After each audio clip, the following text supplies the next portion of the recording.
ათასობით დაკარგული ადამიანი, ასობით გამქრალი გემი, უამრავი თვითმფრინავი, რომელიც რადარიდან უკვალოდ გაქრა. ეს მხოლოდ მცირედი ჩამონათვალია იმისა, რაც ბერმუდის სამკუთხედში მოხდა ასობით წლის განმავლობაში. ის არ ინდობს არავის, ზოგიერთს უკვალოდ აქრობს, ზოგს სულ სხვა ტერიტორიაზე გადაისვრის ან დროშიც ამოგზაურებს. მოკლედ, დღევანდელ ვიდეოში ვისაუბრებთ ბერმუდის სამკუთხედზე და გაიგებთ დღემდე უცნობ ფაქტებს და აღმოჩენებს, რომლებსაც მეცნიერებიც კი ჩიხში შეყავს. მოკლედ, მოკალათ და კომფორტულად და უყურებ ვიდეოს თავიდან ბოლომდე. 1958 წლის 13 იანვარს თვითმფრინავის სახელწოდებით Four Star Tiger-ი სანტა მარიადან აფრინდა. აფრენამდე ცნობილი იყო, რომ თვითმფრინავს გათბობისა და კომპასის პრობლემა ჰქონდა, თუმცა პილოტებმა გადაწყვიტეს მაინც აფრენილიყვნენ და შედარებით დაბალ სიმაღლეზე ეფრინათ იმისთვის, რომ გვერდი აერათ ძლიერი ქარის ნაკადებისთვის. მოულოდნელად აფრენიდან 1 საათში Star Tiger-თან კონტაქტი გაწყდა. მას ვეღარ უკავშირდებოდნენ. ისეთი შთაბეჭდილება შეიქმნა, რომ ბოინგი ჰაერში აორთქლდა. 25 მგზავრი და ეკიპაჟის 6 წევრი უგზო-უკლოდ დაკარგულებად გამოაცხადეს. როგორც უკვე ხვდებით, ეს შემთხვევაც ბერმუდის სამკუთხედს მიაწერეს. ჩნდება კითხვა, რატომ მიაწერენ ყველა თვითმფრინავის თუ გემის გაუჩინარებას ბერმუდის სამკუთხედს. არსებობს რიგი მიზეზები, რის გამოც მეცნიერები ფიქრობენ, რომ სწორედ ბერმუდის სამკუთხედი ხდება თვითმფრინავების და გემების გაუჩინარების მიზეზი, თუმცა ამ მიზეზებზე ცოტა მოგვიანებით ვისაუბროთ.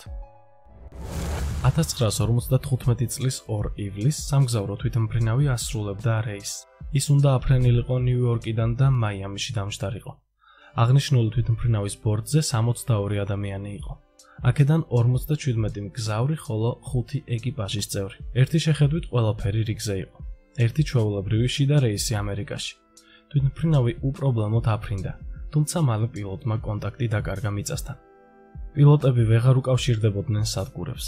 აი ამ დროს მოხდა ყველაზე უცნაური რამ. მოულოდნელად თვითმფრინავი რადარებიდან გაუჩინარდა. თითქოს თვითმფრინავი სამჩაყლაპა და მისი კვალი აღარსად ჩანდა. უკვალოდ გაქრა. თვითმფრინავის მარშრუტი ყველასთვის იყო ცნობილი. მას ოკეანის თავზე უნდა გადაეფრინა. ამიტომაც ექსპერტებმა იფიქრეს, რომ მან კატასტროფა განიცადა და ოკეანეში ჩავარდა. მალევე შესაბამისი ზომები იქნა მიღებული და გამოცხადდა ძებნა ოკეანეში იმ ზოლზე, სადაც როგორც წესი სამგზავრო თვითმფრინავები ახორციელებდნენ რეისს. მაშველებმა მთელი ის რაიონი შეამოწმეს, სადაც შესაძლო კატასტროფის დროს თვითმფრინავი ჩავარდებოდა. მათ დაიწყეს ფსკერის გამოკვლევაც, თუმცა ვერანაირი ხელჩასაჭიდი ვერ იპოვეს. ყველა ფაქტი ერთ რამეზე მიუთითებდა: თვითმფრინავი ჰაერში გაუჩინარდა უკვალოდ. ოკეანის ზედაპირზე და მის შიგნით არც ერთი ნიშანი არ არსებობდა იმისა, რომ თვითმფრინავმა კატასტროფა განიცადა. თითქოს ის ჰაერში აორთქლდა. ხანგრძლივი ძიების შედეგად მაშველები მივიდნენ ერთ დასკვნამდე. თვითმფრინავს და მგზავრებს ვერ იპოვიდნენ, ამიტომაც ისინი უგზო-უკლოდ დაკარგულებად გამოაცხადეს. ამ ამბავმა მთელი მსოფლიო შეძრა. მალევე იმდროინდელ მსოფლიოში ეს ინფორმაცია ვირუსულად გავრცელდა და ერთი პერიოდი მოსახლეობას ფრენის შიშიც კი გაუჩნდა. ყველა ფიქრობდა, რომ მსგავსი შეიძლება ნებისმიერ რეისზე მომხდარიყო. მაგრამ როგორც ხდება ხოლმე, ძალიან მალე ეს სენსაციური ამბავი საზოგადოებამ დაივიწყა. აღარავის ახსოვდა დაკარგული თვითმფრინავი და ის 62 მგზავრი, რომელიც უკვალოდ გაქრა. თუმცა აქ ეს ისტორია არ მთავრდება. საზოგადოების ყურადღება ისევ მიიპყრო ამ ამბავმა, მაგრამ ეს არ მომხდარა 1 ან 2 თვის შემდეგ. მთელი 37 წლის შემდეგ უგზო-უკლოდ დაკარგული სამგზავრო თვითმფრინავი, რომლის ბორტზე 62 ადამიანი იყო, აეროპორტში დაეშვა. 1992 წელს ხუან დე ლა პორტემ ვენესუელას ერთ-ერთი აეროპორტის დისპეჩერმა რადარზე უცნობი თვითმფრინავი შეამჩნია. ხუან დე ლა პორტე მიხვდა, რომ აეროპორტისკენ მოფრინავდა ძალიან ძველი თვითმფრინავი, რომლის წარმოებაც უკვე წლებია აღარ ხდებოდა. დისპეჩერი დაუკავშირდა პილოტს და პილოტმაც უპასუხა, რომ ეს იყო რეისი 914, რომელმაც გადაუხვია კურსს და მაიამის ნაცვლად ვენესუელაში ჩაფრინდა. დისპეჩერმა პილოტს უთხრა, რომ ახლა მაისის თვე იყო, 1992 წელი. პილოტისგან დისპეჩერმა სტანდარტული პასუხის ნაცვლად ყვირილის ხმა გაიგო. თითქოს ის გაოცებისგან რაღაცას ამბობდა. საბოლოოდ დისპეჩერი მიხვდა, რომ ეს ის ცნობილი რეისი იყო, რომელიც 37 წლის წინ უკვალოდ გაქრა. რეისი 914. ლაინერისთვის მომენტალურად გაამზადეს ადგილი და ისიც დაეშვა. მასთან სასწრაფოდ მიირბინა აეროპორტის რამდენიმე თანამშრომელმა. როდესაც თვითმფრინავი დაждდა, ილუმინატორიდან მგზავრების სახეები გამოჩნდა. აეროპორტის თანამშრომლების თქმით, მათი სახეები არ გავდა ნამდვილს. ისინი შეშინებულები იყვნენ. პილოტი კი გაჩერებიდან რამდენიმე წუთი ადგილზე იჯდა და კონტაქტზე გამოსვლასაც კი არ ჩქარობდა. მან ხელით ანიშნა გარშემო მყოფებს, რომ მათთვის თავი დაენებებინათ. რამდენიმე წუთში თვითმფრინავის პილოტმა შემოაბრუნა ლაინერი და ისევ აფრინდა. ვენესუელას მთავრობამ მას რამდენიმე სადაზვერო თვითმფრინავი დაადევნა. თუმცა როგორც ჩანს, რეისი 914 უნდა დასრულებულიყო და ის ისევ მაიამიში მიფრინავდა. მან მიაღწია კიდეც დანიშნულების ადგილამდე და თითქმის 37 წლის შემდეგ ჩაფრინდა მაიამიში. როდესაც ეკიპაჟის წევრები და მგზავრები ჩამოვიდნენ თვითმფრინავიდან, არც ერთი მათგანი არ ყოფილა შეცვლილი. თითქოს მათთვის დრო გაიყინა და ისინი ისევ ისეთები იყვნენ, როგორც 37 წლის წინ. ეს ამბავი ავიაციის ისტორიაში ერთ-ერთი ყველაზე იდუმალებით მოცული შემთხვევაა, რომლის ახსნაც არავის შეუძლია. რა მოხდა სინამდვილეში იქ? ამაზე პასუხი არ არსებობს. თუმცა ხალხი მაინც გამოთქვამს სხვადასხვა თეორიას რეის 914-ის შესახებ. ზოგი ამბობს, რომ თვითმფრინავი ეგრეთ წოდებულ დროის მარყურში მოხვდა და იქიდან 37 წელი ვერ ახერხებდა გამოსვლას. ზოგის აზრით კი ყველაფერი ბერმუდის სამკუთხედის ბრალია, რომელიც ფრენის დროს პილოტმა გადაგვეთა. ამ ადგილას უამრავი თვითმფრინავი თუ ხომალდი დაიკარგა, მაგრამ ზოგიერთს გაუმართლა და გადაურჩა ამ საშინელ ადგილს. ამ ვიდეოში ჩვენ გაჩვენებთ სასწაულებრივად გადარჩენილ მფრინავს, რომელიც ყვება თუ რა დაინახა იქ. მფრინავს ბრიუს ჰერნონი ჰქვია. ის ითვლება ერთადერთ მფრინავად, რომელმაც თავი დააღწია იდუმალებით მოცულ ბერმუდის სამკუთხედს. 1970 წელს ის აფრინდა და კურსი აიღო ფლორიდის შტატისკენ. როდესაც ის გარკვეულ სიმაღლეზე ავიდა, შეამჩნია უცნაური ფორმის ღრუბელი. თავიდან ღრუბელი ძალიან პატარა ჩანდა, თუმცა როგორც კი თვითმფრინავი მასში შევიდა, იქიდან თავის დაღწევა გართულდა. მოულოდნელად დაბნელდა და გარშემო ელვისებური ნათება ჩანდა. მფრინავი ყვება, რომ რაც უფრო ღრმად მიფრინავდა ღრუბლებში, მით უფრო ძლიერდებოდა ნათება. ამან აიძულა ჰერნონი, რომ შეშინებული უკან გამობრუნებულიყო. მან დაინახა ღრუბელში რაღაც გვირაბის მსგავსი, რომლის ბოლოში კაშკაშა სინათლე იყო. გვირაბი ნელ-ნელა ვიწროვდებოდა, თუმცა პილოტმა მოასწრო მასში შესვლა და იქ შესულმა ბრიუსმა იგრძნო რაღაც განსაკუთრებული. აი როგორ აღწერს თავად პილოტი მომხდარს. როგორც კი ამ გვირაბში მოხვდი, ჩემს გარშემო უცნაური ხაზები გაჩნდა, რომლებიც საათის ისრის საწინააღმდეგო მიმართულებით ბრუნავდნენ.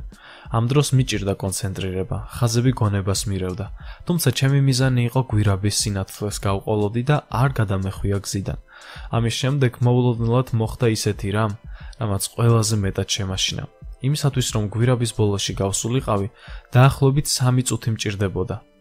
თუმცა რაღაცამ ჩემს თვითმფრინავზე ზემოქმედება დაიწყო და გვირაბიდან 20 წამში გამოვედი. აღსანიშნავია, რომ თვითმფრინავში ყველა მაჩვენებელი არეული იყო. უმეტესი მათგანი უბრალოდ გამოირთო, ხოლო კომპასის ის არის შეუჩერებლად ბრუნავდა ერთი მიმართულებით. ამ ყველაფრის მიუხედავად ბრიუსი როგორღაც დაუკავშირდა დისპეჩერებს. მან სთხოვა მათ, რომ დაედგინათ მისი კოორდინატები, თუმცა დისპეჩერებმა უთხრეს, რომ ის არც ერთ რადარზე არ ჩანდა. როდესაც ცაში ამინდი გამოსწორდა, რადარებმა აღმოაჩინეს ბრიუსის თვითმფრინავი. აღმოჩნდა, რომ ის თითქმის უკვე მისული იყო მაიამიმდე. დისპეჩერები ვარაუდობდნენ, რომ მას კიდევ საათნახევარი დასჭირდებოდა დანიშნულების ადგილამდე მისასვლად. ისინი ამბობდნენ, რომ გვირაბიდან მაიამიმდე ბრიუსი სულ რაღაც 47 წამში მივიდა. თითქოს ორჯერ ნაკლებ დროში, ვიდრე ეს მოსალოდნელი იყო.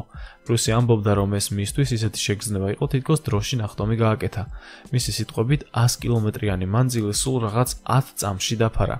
ბრიუსის თქმით, მან დროში იმოგზაურა, თუმცა სწავლების მოსაზრებით ის სივრცეში გადაადგილდებოდა. ბრიუსის შემთხვევა მართლაც საოცარია და ზოგადად საოცარია თუ რა ხდება საერთოდ იქ. ჩვენ უკვე ვისაუბრეთ ამ საკითხზე სხვა ვიდეოში და კიდევ უამრავი საუბრობს ამ თემაზე და თითქოს ეს საკითხი ამოწურულია, თუმცა ალბათ ისევე როგორც მე, თქვენ ძალიან მოგწონთ საუბარი ბერმუდის სამკუთხედსა და მის იდუმალებით მოცულ მოვლენებზე. რა თქმა უნდა, დაზუსტებით ვერ ვიტყვით ეს აღნიშნული მფრინავი. რეალობას ამბობდა თუ უბრალოდ თავის სიზმარს გვიყვებოდა, თუმცა მაინც საინტერესოა ამ ყოველივეს მოსმენა. ამიტომ მოდით დამატებით კიდევ რამდენიმე ფაქტზე ვისაუბროთ. მალაიზიური თვითმფრინავი ბოინგი 767.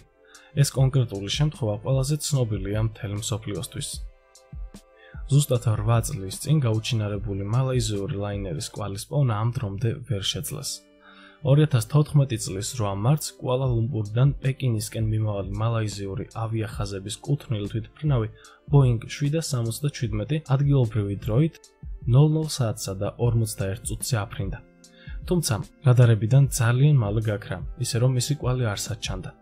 როგორც ექსპერტები აცხადებენ, თვითმფრინავი გამართული იყო და კატასტროფის წინაპირობა არ არსებობდა, რადგან ის უკვე შემოწმებული იყო რამდენჯერმე. მას შემდეგ ლაინერის კვალს ვერავინ მიაგნო. თვითმფრინავი დაახლოებით მალაიზიასა და ვიეტნამს შორის არსებულ ზღვის თავზე იყო, როდესაც მასთან კონტაქტი დაიკარგა. მოგვიანებით მალაიზიის მთავრობამ მოიპოვა ინფორმაცია სამხედრო რადარებიდან, რომლის მიხედვითაც თვითმფრინავმა უცნობი მიზეზების გამო კურსი შეცვალა. დასავლეთისკენ აიღო გეზი და მალაიზიის სანაპიროებს გაუყვა, რის შედეგადაც მისი კვალი უბრალოდ გაქრა. იმ დროისთვის ბორტზე 229 მგზავრი იყო, აქედან კი 12 ეკიპაჟის წევრი. 01 საათსა და 19 წუთზე თვითმფრინავ MH370-ის ერთ-ერთი პილოტი მალაიზიელ ავიადისპეჩერს დაემშვიდობა. ეს იყო სტანდარტული პროცედურა, რადგან თვითმფრინავი ვიეტნამის საჰაერო სივრცეში გადადიოდა. ის ამ დროს სამხრეთ ჩინეთის ზღვის ზემოთ იმყოფებოდა. ვიეტნამელმა ავიადისპეჩერებმა თქვეს, რომ 01 საათსა და 21 წუთზე პილოტები მათთან კონტაქტზე არ გასულან. ზუსტად 02 საათსა და 15 წუთზე მალაიზიურმა სამხედრო რადარმა MH370 ანდამანის ზღვის თავზე, ტაილანდის კუნძულ ფუკეთის სამხრეთით დააფიქსირა. ეს ნიშნავს, რომ თვითმფრინავმა მალაიზიის საჰაერო სივრციდან გასვლისთანავე კურსიდან მკვეთრად გადაუხვია დასავლეთით და დაგეგმილ მარშრუტის საპირისპირო მიმართულებით წავიდა. ამის შემდეგ თვითმფრინავის კვალი უბრალოდ გაქრა და ის ვეღარ იპოვეს. ავიალაინერის გაუჩინარების შემდეგ სამძებრო სამუშაოები პერიოდულად მიმდინარეობდა, თუმცა ყველაც დაუშედეგო იყო. დაკარგული თვითმფრინავის ბორტზე მყოფი მგზავრების ნათესავები გამოვიდნენ ინიციატივით, რომ შეეგროვებინათ ფული, დაახლოებით $5 მილიონი, რომ სამძებრო სამუშაოების მომდევნო ეტაპი დაეფინანსებინათ. მალაიზიის პრემიერ-მინისტრმა 2014 წელს მარტში განაცხადა, რომ რეის MH370-ის ფრენა შეწყდა ინდოეთის ოკეანის გარკვეულ ნაწილში. ავიაკომპანიამ აღიარა თვითმფრინავის ჩამოვარდნა და ბორტზე მყოფი ყველა მგზავრის უეჭველი სიკვდილი.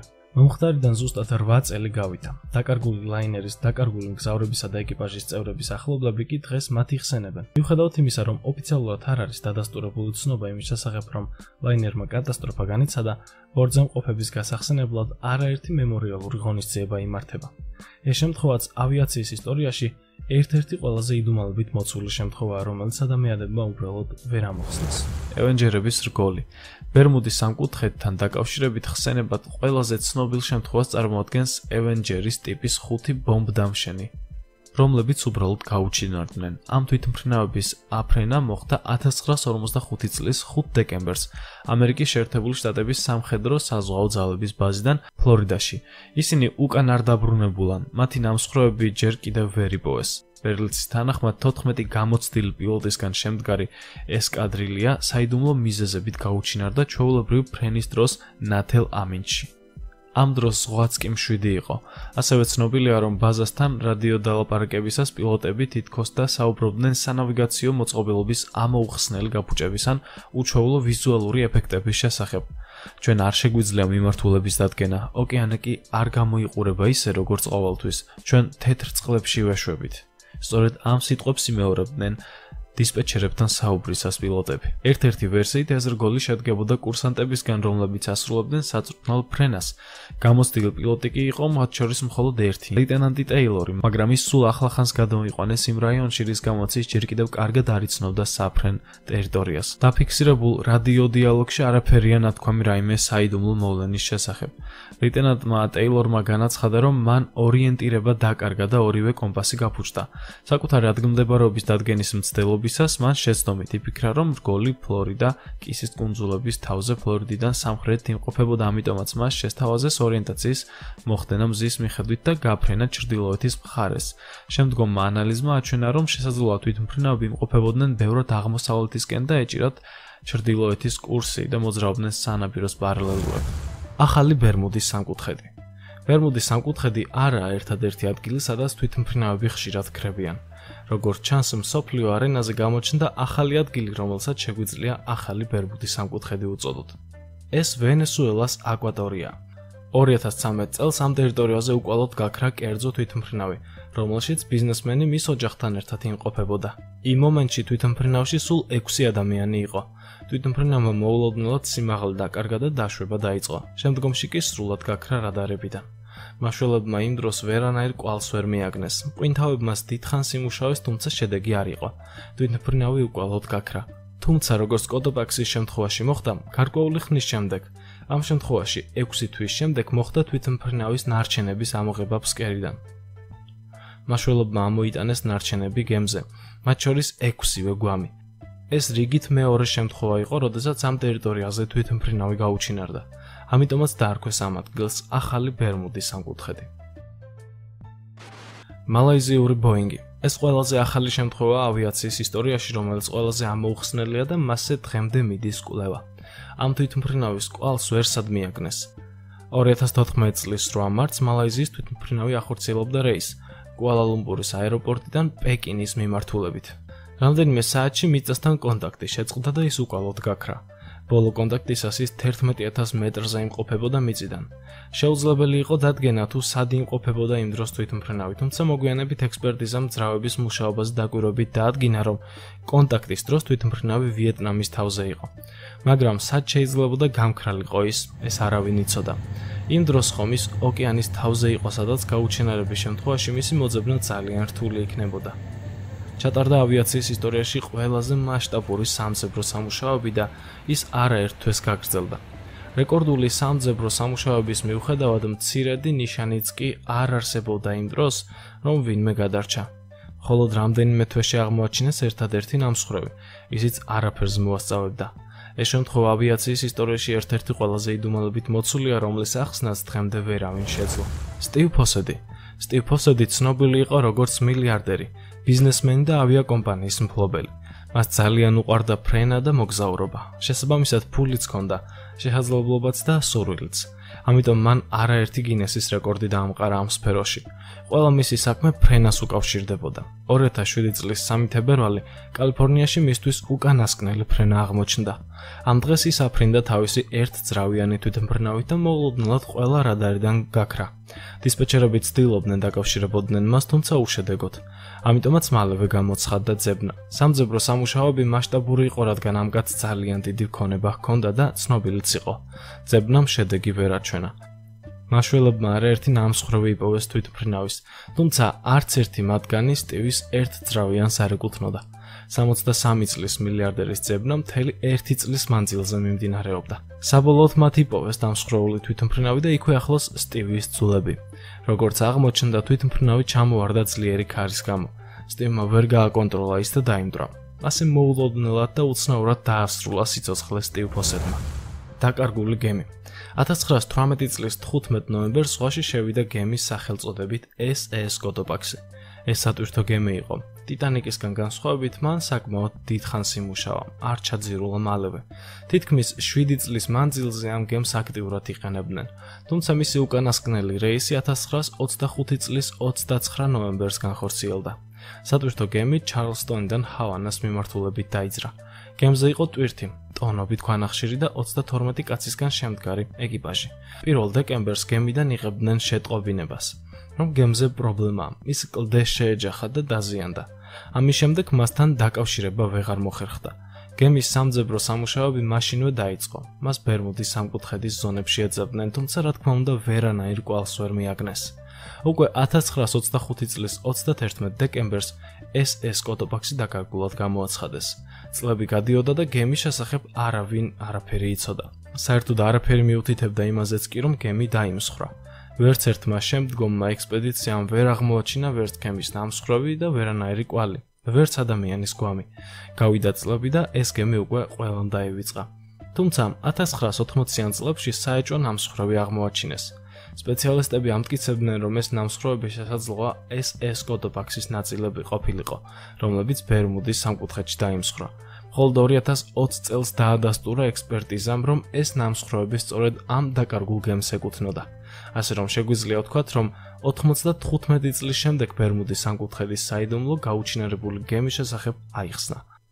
ამ საქმეში უამრავი რესურსი ჩადო მკვლევარმა და ექსპერტმა მაიკლ ბარნერმა.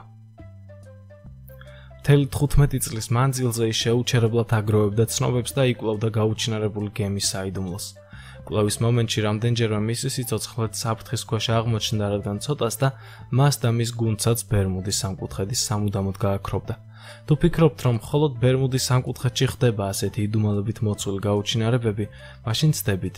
უყურე ვიდეოს ბოლომდე და მე კიდევ გაჩვენებ სხვა შემთხვევებს, როცა გემი ან თვითმფრინავი ასევე გაურკვეველ და ძალიან საშიშ ვითარებაში გაუჩინარდა უგზო-უგლოდ. Hai M6 21 საუკუნეში იკარგება თვითმფრინავი უგზო-უგლოდ. ამას თავისი ახსნაც აქვს. ეს ხომ ჰაერია, სივრცე, რომლის ყოველი ადგილის გამოკვლევა შეუძლებელია. თუმცა განსაკუთრებით დიდი იშვიათობაა ჩვენს დროში უზარმაზარი გემის დაკარგვა. ასე თუ ისე მსოფლიოს წყლები კონტროლირებადია და თანამგზავრული სისტემით ადვილადაა შესამჩნევი ასეთი უზარმაზარი გემი. თუმცა ასეთი უჩვეულო ფაქტებიც ფიქსირდება. ერთ-ერთი შემთხვევა ტაივანურ გემს უკავშირდება, რომელიც ცნობილი გახდა სახელით Hai M6. 2003 წლის იანვარში ავსტრალიის სანაპიროებთან ახლოს აღმოაჩინეს გემი, რომელიც თითქოს არსაიდან მოვიდა. მის ბორტზე არ იყო არანაირი სიცოცხლის კვალი. იმას ვერავინ იტყოდა, რომ აქ საერთოდ ადამიანი იმყოფებოდა როდისმე. მოგვიანებით გაირკვა, რომ ეს გემი 2002 წელს გავიდა პორტიდან. მასზე ტონობით თინუსი აღმოაჩინეს, რომელიც უკვე გახრწნილი იყო და საშინლად ყარდა. ეკიპაჟის გაქრობას რამდენიმე ვერსიას უკავშირებდნენ. ერთ-ერთი ვერსიით, რომელსაც მხარი ბევრმა ექსპერტმა დაუჭირა, ეკიპაჟის წევრები მეკობრეებმა გაიტაცეს. ასევე გაჟღერდა კიდევ ერთი რეალურთან მიახლოებული ვერსიაც, ეკიპაჟის აჯანყება და კაპიტნის მოკლა. ბოლო ვერსია გამართლდა კიდეც. გემის აღმოჩენიდან ორ კვირაში პოლიციაში ანონიმური ზარი განხორციელდა. უცნობი მამაკაცი ადასტურებდა, რომ ბორტზე აჯანყება მოხდა. დიდი არეულობა და ჩხუბი. იქ ნამდვილი სასაკლაო გაიმართა. კაპიტანი მოკლეს და ეკიპაჟის გადარჩენილი წევრები გაიქცნენ. Boeing 727-223 2003 წლის 25 მაისს Boeing 727-223 დარეგისტრირებული ნომრით N854AA ლონდონის აეროპორტიდან აფრინდა. ერთი შეხედვით ყველაფერი რიგზე იყო, თუმცა ეს ფრენა არ ყოფილა ოფიციალური. ეს ყოველივე ისე ჩანდა, თითქოს უზარმაზარი Boeing ვიღაცამ გაიტაცა. ეს ასეც იყო. აეროპორტში მომუშავე ორმა მამაკაცმა, რომელთა ვალდებულებაც თვითმფრინავის შემოწმება იყო ფრენამდე, პირველივე შესაძლებლობისას მოიტაცეს ის. მათ შეძლეს და გამორთეს ყველა გადამცემი. მიწასთან კონტაქტი ფაქტობრივად სრულად გაწყვიტეს და შესაბამისად მათი რეალური ადგილმდებარეობის განსაზღვრაც შეუძლებელი იყო. მაშინვე გამოცხადდა ძებნა. ყველა აეროპორტს გადაეცა ამ თვითმფრინავის მონაცემები და როგორც კი ის სადმე გამოჩნდებოდა, ამ ორ მამაკაცს მაშინვე სპეცრაზმი აიყვანდა. თუმცა უცნაური ისაა, რომ თვითმფრინავი არც ერთ აეროპორტში არ დაეშვა. თითქოს ის უკვალოდ გაქრა ჰაერში, სადღაც გაუჩინარდა. საინტერესოა, რა განზრახვა ჰქონდა ამ ორ მამაკაცს, ვინც ეს თვითმფრინავი გაიტაცა. საბედნიეროდ ბორტზე მათ გარდა არავინ ყოფილა და შესაბამისად ეს გატაცება მსხვერპლის გარეშე დასრულდა. თუ არ ჩავთვლით ამ ორ მამაკაცს. ერთ-ერთი საყურადღებო მიზეზი, რომელზეც მეცნიერები ხშირად ამახვილებენ ყურადღებას და ასახელებენ გემების გაუჩინარების მიზეზად, ეს მკვლელი ტალღებია, რომლებიც ბერმუდის სამკუთხედის ზონაში ხშირად ჩნდება. 1978 წლის 7 დეკემბერს სატვირთო გემი MS მიუნხენი ბრემენჰაუენიდან ჯორჯიის მიმართულებით, კერძოდ ქალაქ სავანისკენ გაემართა. MS მიუნხენისთვის ეს რიგით 62-ე ვოიაჟი იყო ჩრდილოეთ ატლანტიკის გავლით. ეკიპაჟისთვის კი უკვე თითქმის რუტინა გახლდათ. მსგავს მოგზაურობაში ყოფნა მათთვის ჩვეულებრივი რამ იყო. როგორც წესი, ყველაფერს კარგად უნდა ჩაეულო, თუმცა გემი ოკეანეში გაქრა. დიახ, კი არ დაიკარგა, გაქრა. მას შემდეგ არავის უნახავს არც გემი და რა თქმა უნდა არც მისი ეკიპაჟის წევრები. რა მოხდა? გემი რაღაც დიდმა და გიგანტურმა შთანთქა. რაღაცამ, რაც 1000 წელიწადში მხოლოდ ერთხელ ხდება. მოდი წარმოვიდგინოთ MS მიუნხენი. უზარმაზარი გიგანტი, სიგრძეში 261 მეტრის, რომელსაც 83 კონტეინერი, ჯამში 25558 ტონა საქონელი გადაჰქონდა და ასევე ახლდა ეკიპაჟის 28 წევრი. გემი დაახლოებით 33 კმ/სთ სიჩქარით მოძრაობდა, გერმანიიდან ამერიკის მიმართულებით. ქვეყნებს შორის მანძილი კი დაახლოებით 8000 კმ-ია. მიუხედავად საშუალოდ 11 დღის გატარება მოუწია ამ ავად სახსენებელ მოგზაურობაში. 12 დეკემბერს ატლანტიკის ოკეანის ცაზე ამინდი უფრო და უფრო უარესდებოდა.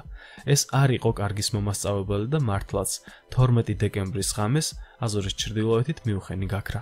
გემი დაიკარგა ქარიშხლის ზონაში, რომელსაც ბრიტანულმა მეტეოროლოგიურმა სადგურმა თვის ურჩხული და საუკუნის ქარიშხალი უწოდა.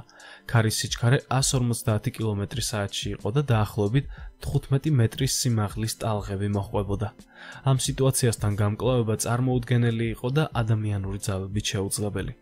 ეს ფრონტი ლაბრადორიდან ბისკაის ყურემდე გრძელდებოდა. მიუხედავად დაძაბული და ექსტრემალური სიტუაციისა, მიუნხენის რადიოოპერატორი იორგ ერნესტი თითქმის საერთოდ არ ნერვიულობდა. მან თავის კოლეგას, რომელიც გერმანულ საკრუიზო გემზე იყო, ინფორმაცია გაუზიარა და უთხრა: "უამინდობა გვაქვს. ხიდი დაზიანებულია, ილუმინარები ჩახშულია." რადიოჩამწერის უკანასკნელი სიტყვები ასეთი იყო: "კარგ მოგზაურობას გისურვებ. მალე გნახავ." მომდევნო 3 საათის შემდეგ ყველაფერი შეიცვალა. დაახლოებით დილის 3 საათსა და 10 წუთზე ბერძნული სატვირთო გემის მარიონის რადიოოპერატორებმა მიიღეს გადაუდებელი სიგნალი, რომელიც სულ უფრო და უფრო სუსტად ისმოდა. მეორე დღეს ბრიტანეთისა და საფრანგეთის სპორტების ხელმძღვანელობით დაუყოვნებლივ დაიწყო საერთაშორისო გუნდური მუშაობისა და სოლიდარობის შთამბეჭდავი წარმოდგენა, გადაზიდვების ისტორიაში ერთ-ერთი უდიდესი საძიებო ოპერაციის სახით.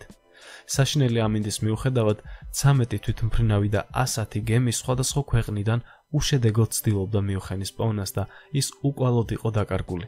როგორც მოგვიანებით გაირკვა, გემმა არასწორ დროს გაგზავნა დახმარების სათხოვნელად სიგნალი და სწორედ ამიტომ მაშველები გვიან მივიდნენ შემთხვევის ადგილზე. როგორც ვარაუდობენ, MS მიუხენი სასწრაფო დახმარების გამოძახებიდან 30 საათის შემდეგ ჩაიძირა. საშინელ ტრაგედიას ეკიპაჟის წევრებიდან ვერავინ გადაურჩა. გემიც უკვალოდ გაქრა.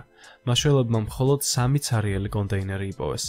ასევე 4 გამოუყენებელი სამაშველო ნავი, 2 სამაშველო რგოლი და ჟილეტი. მათ შობამდე 2 დღით ადრე შეწყვიტეს სამძებრო სამუშაოები. რაოდენ ძლიერი და დიდი უნდა ყოფილიყო ტალღა და მისი ენერგია, რომ გიგანტური გემი უგზო-უკლოდ გაექრო. ტალღების წარმოქმნა ბუნებაში ერთ-ერთი ყველაზე შთამბეჭდავი მოვლენაა. ოკეანის ტალღები განსაკუთრებულად დიდ ძალას ფლობს, რადგან ის მზისგან უზარმაზარ ენერგიაში თანთქავს. ღია ზღვაში მათი სიგრძე ზოგჯერ 400 მეტრს აღწევს, სიმაღლე კი 12-13 მეტრს, ხოლო სიჩქარე 14-15 მეტრი წამში. ღრმა ზღვაში ტალღების ხასიათს განაპირობებს ქარის სიჩქარე და ხანგრძლივობა. ტალღების წარმომქმნელი დამატებითი ფაქტორებია ზღვის სიღრმე და ფსკერის რელიეფი. ტალღების წარმოქმნისას წყალს ზემოხსენებული ენერგია ამოძრავებს. სწორედ ამ ენერგიაზეა დამოკიდებული ტალღის ძალა, მოცულობა და სიმაღლე. ყველაფრის და მიუხედავად მეცნიერები ფიქრობდნენ, რომ ტალღის სიმაღლე საშუალოდ 10 მეტრს არასდროს ცდებოდა. ეს კი იქამდე, სანამ 1995 წლის 1 იანვარმა საპირისპირო არ დაამტკიცა.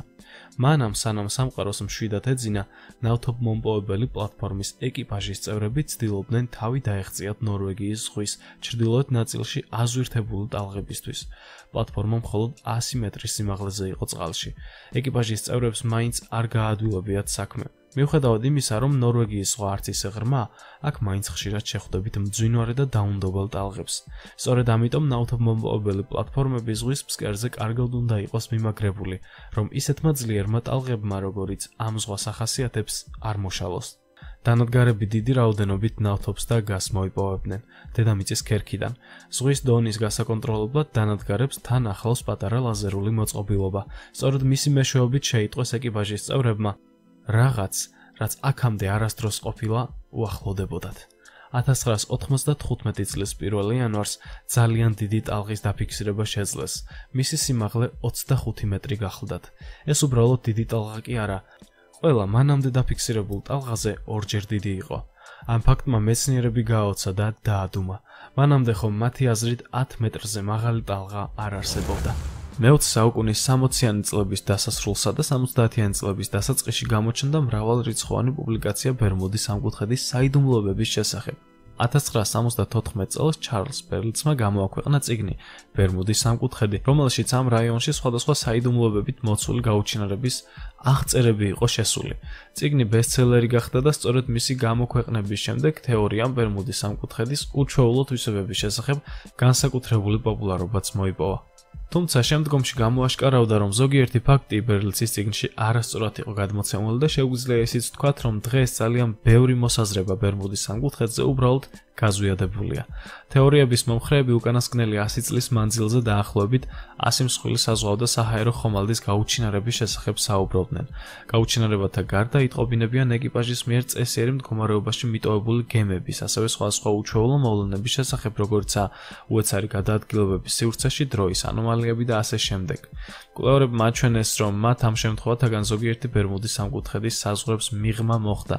ზოგიერთი შემთხვევის შესახებ რაიმე ინფორმაციის მოპოვება ოფიციალურ წყაროებში ვერ მოხერხდა. თუმცა საბოლოოდ არსებობს ერთი ძალიან საინტერესო მოსაზრება. ის რომ ეს საფრენი თუ საზღვაო ზონა ამერიკის მდიდარი მოსახლეობის დიდი ნაწილის საცხოვრებელი ადგილია. ამ ყველაფრის გამო ამ ადგილას გემები და თვითმფრინავები უფრო ხშირად გადაადგილდებიან. ამის გამო კი ჩნდება განცდა, რომ ბერმუდის სამკუთხედში კატასტროფები უფრო ხშირად ხდება. თუმცა სინამდვილე ის არის, რომ ამ რეგიონში პოტენციურად ზუსტად იმდენივე რაოდენობის კატასტროფა ხდება, რამდენიც სხვა ნებისმიერ ადგილას. ვინ იცის სინამდვილეში რა ხდება ამ ადგილას, ჩვენ შეგვიძლია მხოლოდ ვივარაუდოთ და უსმინოთ იმ მოსაზრებებს, რასაც მკვლევარები ამბობენ. ეს ვიდეო კი ასე მიიწურა მთლიანობაში, თუ კი რაიმე ახალი ან საინტერესო გაიგე, მაშინ აუცილებლად გამოიწერე არხი და ლაიქე ვიდეო და დაელოდე შემდეგს. დროებით.